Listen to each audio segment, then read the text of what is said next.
না, আমার মনে হয় যে কোনো চরিত্রের ক্ষেত্রেই যারা আমরা পারফর্মাররা কোনো চরিত্র পোর্ট্রে করি, এটা যে চরিত্র দ্বারা আমরা তো এটা অনেক সময় হয় যে চরিত্র আমাদেরকে প্রভাবিত করে। হ্যাঁ, আমরা মানুষ তো। আর সেক্ষেত্রে সেটা উত্তরণেরও একটা প্রক্রিয়া থাকে। কারণ যেটা আমি পোর্ট্রে করছি সেটা খুব রিয়েলিস্টিক ওয়েতে করছি, কিন্তু সেটা একটা কাল্পনিক কল্পনার জগতে ফাদা একটা গল্প। তো অনেকগুলো কি পয়েন্ট নিয়ে একটা ডিরেক্টর একটা চরিত্র অ্যানালাইসিস করে চরিত্রটা বানায়। আমরা যারা পারফর্মাররা তারা সেটাকে আমি বলি যে রূপ দান করা আর কি, মানে ওইটার ভিতরে কিছু একটা জান ঢেলে যায় খুব ভালো পারফর্মাররা। সো আমার কাছে মনে হয় সামগ্রিকভাবে অনেক মেথডের উপর অ্যাক্টরদের প্রিপারেশন থাকে, এক একজন এক একভাবে চরিত্র ডিল করে। তো অনেকে যারা ইনটু ক্যারেক্টার থেকে অনেকদিন দীর্ঘদিন চরিত্র হয়ে ওঠার চেষ্টা করে তাদের ক্ষেত্রে এটা আরও বেশি গাঢ় হয়। সো এটা আমরা বিভিন্ন মেথডের মাধ্যমে, যেমন আমরা চরিত্রতে ইন করি, বিভিন্ন মেথডের মাধ্যমে আমরা চরিত্র থেকে বের হয়ে আসি। তবে হ্যাঁ, এটা ঠিক অনেক সময় চরিত্র, সাপোজ আমি যদি ফর এক্সাম্পল দেই যে আবুল কালাম আজাদ, আমি তো ব্যক্তি নিশো, আমি নিশো থেকে আমি যখন দুটো সত্তা থাকে, একটা হচ্ছে নিশো, আরেকজন হচ্ছে আবুল কালাম আজাদ। আমি প্রতিনিয়ত নিশো আবুল কালাম আজাদকে বারবার মনে করিয়ে দেয় যে আমি জানি পরবর্তীতে কি ঘটছে, কিন্তু তুমি জানো না। পুলিশ আসবে, তোমাকে ধরে নিয়ে যাবে, পুলিশ আসবে, তোমাকে মেরে ফেলবে। এটা তো আজাদ জানে না, এটা নিশো জানে। তো ওই জায়গার থেকে আমি সবসময় গাইডলাইন দিই আজাদকে, আর সামগ্রিকভাবে ডিরেক্টর গাইডলাইন দেয়। তবে হ্যাঁ, এটা সঠিক যে মাঝে মাঝে চরিত্র থেকে বের হতে খুব স্যাডিস্ট একটা চরিত্র দেখা যাচ্ছে যে আমিও ফিল লাইক দুঃখবিলাসী হয়ে যাচ্ছি, কিছু ভালো লাগছে না, এরকম হয়। এটা অনেক সময় হয়, বাট এগুলো প্রক্রিয়ার মাধ্যমেই বের হয়ে আসা যায়। আমার নাম হচ্ছে আফতাব, জি, আমি চ্যানেল 24 কাজ। আমি আমার জায়গা থেকে আমি বলতে পারি যে এটা ওয়ান কাইন্ড অফ, মানে আমরা তো বিভিন্ন গল্প নিয়েই ডিল করি। প্রত্যেকটা গল্পেরই সমাজ থেকে নেয়া, এবং সমাজের উপর যেমন গল্পর দ্বারা সমাজ ইম্প্যাক্টফুল হয় বা ইম্প্যাক্ট পড়ে, সেরকম এটা ভাইস ভার্সা। এটা একমাত্র যে এরকম না যে গল্পের দ্বারাই সমাজ পরিবর্তন সম্ভব, কারণ সমাজ থেকে নেওয়াও গল্প আমরা করি। তার মানে কি গল্পটা সাজানো হয়েছে সমাজ থেকে নিয়ে। বাট এই ক্ষেত্রে ব্রুটালিটি, ভায়োলেন্স, রক্ত, আমরা তো রক্ত মাংসের মানুষ। আমাদের যেখানে রক্ত নাই, যেখানে খুনাখুনি নাই, হয়তোবা দুই ভাই বা মা আর ছেলের গল্প, সেটার ব্রুটালিটি বা সেটার ভায়োলেন্স, হয়তোবা রক্ত নাই কিন্তু সেটা অনেক গাঢ় হয় অনেক সময় এবং ইম্প্যাক্টফুল হয়। সেই ধরনের গল্প আমরা দেখি। সো ইটস এ এন্টারটেনমেন্ট জায়গা থেকে এটা একটা গল্প, এবং সেটার পুরোটাই কাল্পনিক। তারপরেও রিফ্লেকশন আসবে, রিফ্লেক্ট করবে। বাট যখন এই গল্পটা আমার কাছে আসে এবং আমি ভিকির সাথে কথা বলছিলাম, ইটস এ কাইন্ড অফ, ভিকির এত গল্পের মধ্যে ভিকিটা ভালো বলতে পারবে, but it's a kind of social, এই গল্পটাকে আমি বলবো যে ওয়ান কাইন্ড অফ জনরার মধ্যে ফেলে দেবো হয়তো, যে এটা একটা সোশিয়াল এক্সপেরিমেন্টও বলা যায়, যে দর্শকরা কি ভাবছে বা দর্শকরা কি বলছে এই গল্প দেখে। সো আমার মনে হয় এটা part of the story. Violence, brutality, হাসি, কান্না, মায়া, অপরাধ, তারপর অপরাধের বিনাশ, এটা গল্পের চরিত্রের পারসেপশন থেকে, ডিরেক্টরের পয়েন্ট অফ ভিউ থেকে গল্পটা বলার চেষ্টা করেছি আমরা। এবং আমি সেখানে শুধুমাত্র একজন চরিত্র, ব্যক্তি নিশো, আমি সেখানে ছিলামই না। একটা প্রশ্ন ছিল যে কোনো চরিত্র প্রফেশনের ক্ষেত্রে আমাদের যারা আমরা পারফর্মার, তাদের একটা মানসিক বা শারীরিক জার্নির উপর দিয়ে যেতে হয়, এবং এটাই আসলে অ্যাক্টার্স প্রিপারেশনটা এখানে। যেমন আমি যদি বলি যে অভিনয় করাটা আমার প্রফেশনাল জায়গা, আর আমার যে পেট লাভারের কথাটা যে বললাম, এটা আমার বাসার একটা স্টোরি।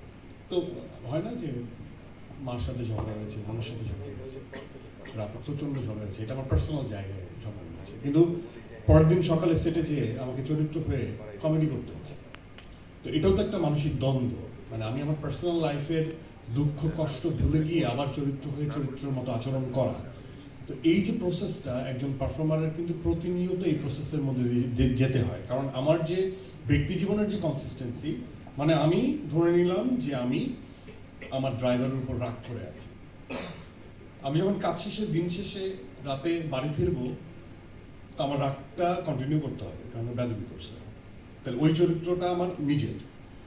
আবার আমি যখন কাজে যাচ্ছি তখন সেটা ভুলে যে আমি কমেডি করছি, ওই চরিত্রটা আমার প্রফেশনাল জায়গা। তার মানে 3 দিন যদি কাজ হয়, 3 দিন আমি কাজে যাচ্ছি হাসছি, আবার এসে ওই আবার চরিত্র, আমার যে চরিত্র, কারণ ড্রাইভার আমার সাথে অপরাধ করছে, সো ওই আবার ক্যারেক্টার আমি ঢুকছি। এই যে ভাইস ভার্সা, শুধু ক্যারেক্টারের ঢুকছি বেরোচ্ছি, এটা একটা দ্বন্দ্ব। সো এটা তো একটা, আমি বলবো যে মানসিক এবং শারীরিক বোধ জায়গা থেকে সাইকোলজিক্যাল একটা একটা জার্নি হয়, এবং সেটা সবসময় যে সুখকর হয় তা না। অনেক সময় আমাদের ইচ্ছে হয় যে কাজ আজকে করবো না, ভালো লাগছে না, কিন্তু টিমের কথা চিন্তা করে, আমাদের দায়িত্বের কথা চিন্তা করে, আমাদের কাজের কথা চিন্তা করে আমাদের কাজটা চালিয়ে যেতে হয়, এবং সেখানে আসলে মানসিক যন্ত্রণাটাও হয়। তো দর্শক হয়তো বা সেই সময় আমাকে হাসতে দেখে বা আমাদেরকে হাসতে দেখে, কিন্তু সে তার পিছনের গল্পটা ছিল হয়তো বা সেদিন আমি খুব দুঃখী ছিলাম। আমার মনে হয় যে সোশ্যাল নেটওয়ার্কে যখন পাওয়া যায় না তখন অনেক মিথ এবং অনেক কথা ছড়ায়। সেটা হচ্ছে যে আমি প্রায় 7-8 বছর আগে আমি হাঁটুতে একটা নাটকের কন্টেন্ট করতে যেয়ে আপনাদের সঙ্গে কখনো শেয়ার করা হয়নি। আমার লিমিটেশন বা আমার কষ্টের কথা আমি কখনোই ওইভাবে শেয়ার করি না, আমি নিজেই সমাধান করার চেষ্টা করি। সো অ্যাজ ফার মানে আমি যেভাবে কাজ করি, মানসিক একটা আমার একটা, আমি কখনো মানসিকভাবে ভেঙে পড়ি না, নিজেকে পড়তে দিই না। তো প্রায় 7-8 বছর আগে একটা কাজ কাউলাতে আমি বাইক অ্যাক্সিডেন্ট করি, এবং আমার পা হাঁটুতে একটা লেভেলে ভাঁজ হয়, উল্টাভাবে টুইস্টেড হয়ে পড়ে, এবং সেই সময়ই ডক্টর আমাকে বললো 30 দিনের রেস্ট নিতে, বেড রেস্ট। আর আমি নিতে পারলাম নাটকে কাজ করে দেখে 3 দিন।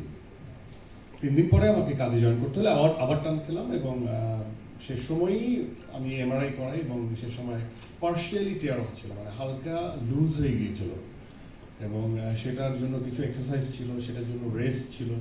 তো ওই সময় 1 মাস আমার গ্যাপ দেওয়া মানে হচ্ছে অনেক বড় অপরাধী হয়ে যাবো আমি, ব্যাপারটা এরকম ছিল। কারণ সবাই তো আসলে আমার ওই জিনিসটা তখন বুঝবে না, এতগুলো কাজ সব কিছু মিলিয়ে আমি রেস্ট আমি খুব কম দিতে পারি, এবং আমি নিজের প্রতি একটু উদাসীন ছিলাম, এবং ট্রিটমেন্টটা আমি আসলে মানে যেটা ডিরেক্ট ওয়ে সেটা না করে, রেস্ট না নিয়ে আমি চিন্তা করি যে বাইপাস ওয়েতে কী করা যায়। সো আমি কাজ করতাম, এবং আমার লিগারমেন্ট ইস্যু যেহেতু, সাইডার মাসেলগুলোকে স্ট্রং করার জন্য আমি নিজে একটু এক্সারসাইজ করার চেষ্টা করতাম। তো এক পর্যায়ে আমি ভেবে ফেলেছিলাম যে আমার পা ঠিক হয়ে গেছে। কিন্তু হঠাৎ করে আবার একটা কাজের সময়, এটা হচ্ছে আমার কাইন্ড অফ ইলেকট্রিক শকের মতো, মানে যখন হয় তখন ইলেকট্রিক শক দিয়ে আমাকে ফেলে দেয়। তো এটা আশফাক নিপুণের একটা কাজে হলো, আবার অমির একটা কাজে হলো, তখন আমি নাটক করি। এরপরে লাস্ট আফটার সুরঙ্গ আমরা যখন খেলতে গেলাম ক্রিকেট, তখন একবার এই ইনসিডেন্ট ঘটলো, এবং তারপর আমি সবসময় ভাবি যে আমি ঠিক হয়ে গেছি। তো লাস্ট এই কিছুদিন আগে আমার ছেলের সাথে আমি বাসায়, ও ফুটবল পছন্দ করে, তো আমরা একটু ফুটবল খেলার চেষ্টা করছিলাম, তখন একটু বাজেভাবে ইনজুর্ড হয়, এবং সেটার জন্য কি বলবো যে থাকে না যে এটা তো আমার দায়িত্ব, আমি তো কাউকে ডিপ্রাইভ করতে পারি না। তো সেই জায়গা থেকে আমার মনে হয় যে আমার রেস্টে থাকাটা অনেক ইম্পর্টেন্ট, আর স্থিরতা বা রেস্ট নেওয়া আসলে কোনো অসুবিধা নেই। তো সেই জায়গা থেকে পা এখন মোটামুটি ঠিক আছে। দুটো ইনফরমেশন, পুরোপুরি অ্যাক্টিভ লাইফ লিড করার জন্য আমার পায়ে যেটা লিগামেন্ট ইস্যু, সেটাকে সার্জারি করতে হবে, অ্যান্ড স্পাইনে কিছু প্রবলেম আছে, সেটার জন্য therapy and exercise, gesture posture ঠিক করে। আমি সবসময় স্লাউজ হয়ে বসে থাকি, এক জায়গায় বসে থাকি অনেকক্ষণ। এইগুলো অভ্যাস থেকে যদি আমি নিজেকে মুক্ত করতে পারি, তাহলে আমি একটু আরামের জীবনযাপন করতে পারবো। অ্যান্ড এটাই যে 8 বছর ধরে যে রোগটা আমি লালন করছি, সেটা আমাকে এখন বা নিয়ার ফিউচারে আরও বেশি ভোগাবে। সো মোদ্দা কথা হচ্ছে, যখনই কোনো রোগ হবে আপনাদের, সেটা ডক্টরের কাছে যাবেন, ডক্টরের যদি সার্জারি করতে বলে সার্জারি করে ফেলবেন, তাহলে বেশি সুন্দর এবং সুস্থ লাইফ লিড করতে পারবেন। আর প্রশ্ন কি কাজের ব্যাপারে? সুরঙ্গ কর্ণধার এসবিএফ আলভাইয়ের একজন, সে জানে অবভিয়াসলি ইটস এ সিগন্যাল। আপনারা দেখেছেন আপনার সুরঙ্গ, তাণ্ডব যখন আসছে, তাণ্ডবে আমার একটা পার্ট ছিল, একটা ইউনিভার্স অন করেছি এই সুরঙ্গ মাসুদের ক্যারেক্টার। কারণ রাফের ইউনিভার্সে ব্যাংক ডাকাতি মাসুদি করেছিল, এবং সেখানে সে একটা স্টেটমেন্ট দেয়। সো এটা একটা তাণ্ডব 2 এর ভাইব দেয়, আমি দর্শক হিসেবে যতটুকু বুঝতে পারি। টিম মেম্বার হিসেবে আমি কিছুই জানি না। আর দেয় যে মাসুদ তো একজন সরল মানুষ, যে আবেগে আপ্লুত হয়েছিল দর্শক, একটা সাধারণ সরল মানুষ কিভাবে গ্যাংস্টারে রূপান্তরিত হলো, এই কিউ থেকে আমরা বুঝতে পারি যে দ্যার ইজ একটা হিডেন স্টোরি আছে। সেটা হয়তো বা সুরঙ্গ 2 আমি দর্শক হিসেবে এতটুকু বুঝতে পারি, কিন্তু ভিতরের কথা আমি একদমই জানি না। হয়তো বা অদূর ভবিষ্যতে তারা হয়তো বা চায় সুরঙ্গ 2 বা তাণ্ডব 2 নিয়ে কাজ করতে। আপনার দম কেমন, দম আছে নাকি? তো আপনারা জেনেই গেছেন রেদন রনির অনেকদিন পর কামব্যাক। খুবই ভালো একটা ছেলে, খুব ভালো ডেডিকেটেড, গল্প নিয়ে প্রচণ্ড ভাবছে, অনেক দিন ধরে লিখছে। And this gone B the first মানে সার্ভাইভাল স্টোরি যদি বলি বাংলাদেশের ফিল্মে, এটাই প্রথম। এবং আমার গল্প মারাত্মক, মানে কি মারাত্মক, অসম্ভব পছন্দ হয়েছে। এবং আমি শোনার পর ইনটু ক্যারেক্টারে চলে গেছি। খুবই বিউটিফুল স্টোরি, এবং সেটা যদি শাকিল এবং রনি তারা যদি এক্সিকিউট করতে পারে তাহলে হয়তো খুবই অনবদ্য একটা গল্প হবে, ডিফারেন্ট গল্প হবে, ভালো পারফর্মারদের লাগবে, ভালো পারফরমেন্স আমাকে করতে হবে। এবং আমার জার্নিটা অনেক কষ্টদায়ক, পীড়াদায়ক, এবং প্রচণ্ড কষ্ট এবং স্ট্রাগল করতে হবে আমাকে ওই চরিত্রের জন্য। সেটা হোপফুলি টিম থেকে জানাবে আপনাদেরকে খুব তাদের প্ল্যানটা। আমরা মনে হয় একটু শাকিল ভাইয়ের কথা শুনে এই দম একটু শেষ করে আমরা আঁকাতে চলে যাই। মানে ট্রিকটা হচ্ছে যেহেতু আঁকার কথার পরে আমি চলে যাব, এই জন্য আঁকার কনভারসেশনের মাঝখানে এই প্রশ্নগুলো আসতেছে। তো এটা আমার